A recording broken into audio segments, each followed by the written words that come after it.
Full tutorial tayo ng ube halya.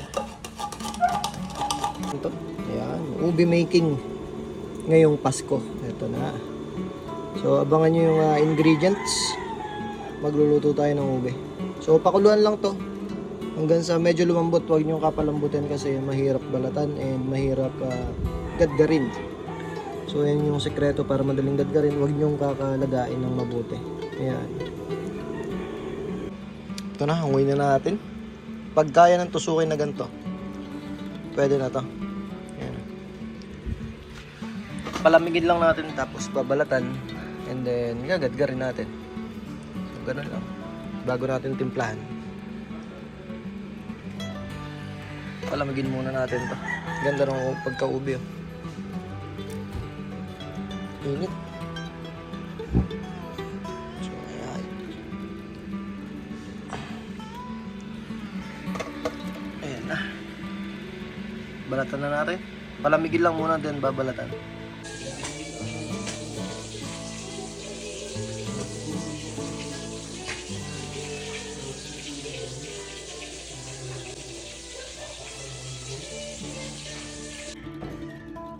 So ito after balatan itong ating ube. Pwede ito gadgad na itong manipis ang gagamitin. Manipis lang. Pero kung may pagilingan dyan sa inyo, mas mabilis, pagiling nyo na lang.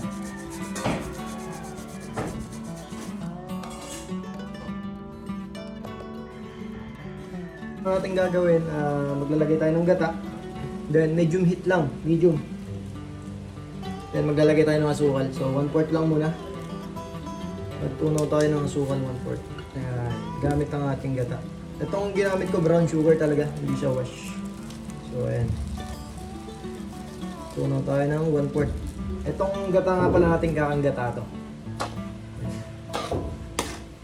Kakanggata ang ginamit natin. So medium heat, tunawin lang natin to.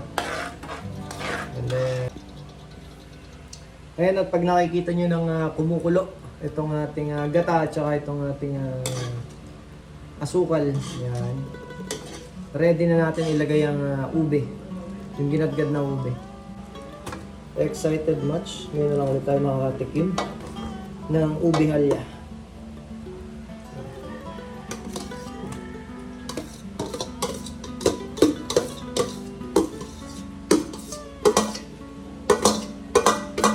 Haluin lang natin.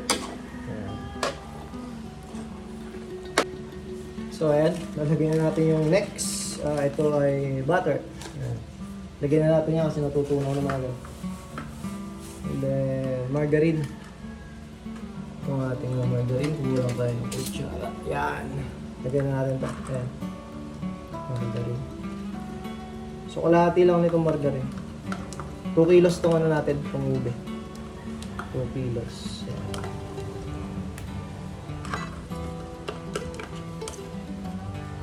Itong butter natin, half lang half lang nung malaki. Makikita yung half lang.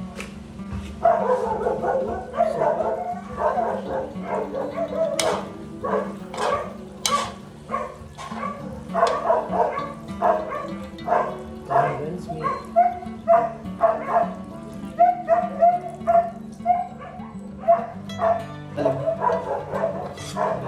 Tali natin.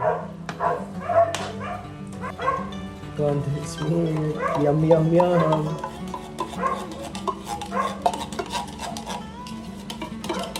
Special halya talaga to.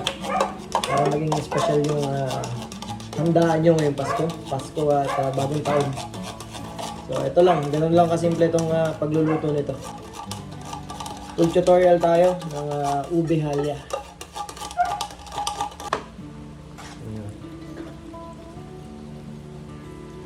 Hayaan mo lang matunaw itong butter. Ito buo pa.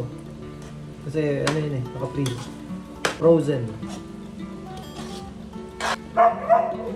So ito kumuha ko ng gadgaran na makapal. Yung malaking butas. And make sure na wag basa ang gagamitin mo. Para hindi ka mahirapan maggadgad ng cheese. So yun ang sekreto. Kaya mahirap siyang gadgarin kasi basa. Basa yung gadgaran. Tsaka kung maliit yung butas mo ng gadgaran, mahirap. Kasi yan nga, ganyan siya ang cheese, naduduro. Daling maduro.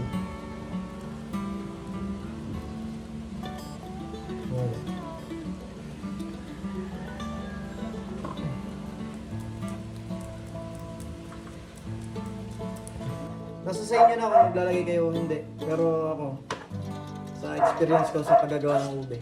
So, ilagay na natin ang ating all-purpose cream. Sarap. At eto na.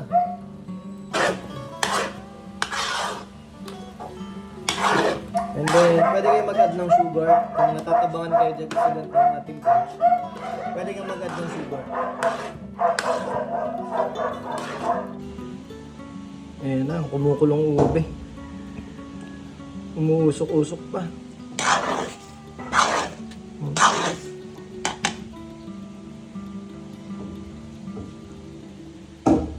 Umuusok. Ang nakikita nyo na makunat na. Ayan, makunat siyang haluin na yan. Indikasyon na ready na tong ating ubi halya.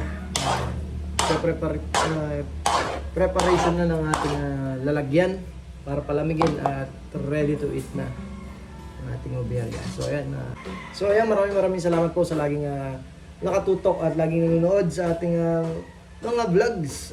Kung hindi ka pa nakasubscribe, please subscribe to my channel, Purong Pinoy, and please click the notification bell para lagi kang updated sa ating mga video. So, ayan, hanggang sa muli. Maraming salamat po.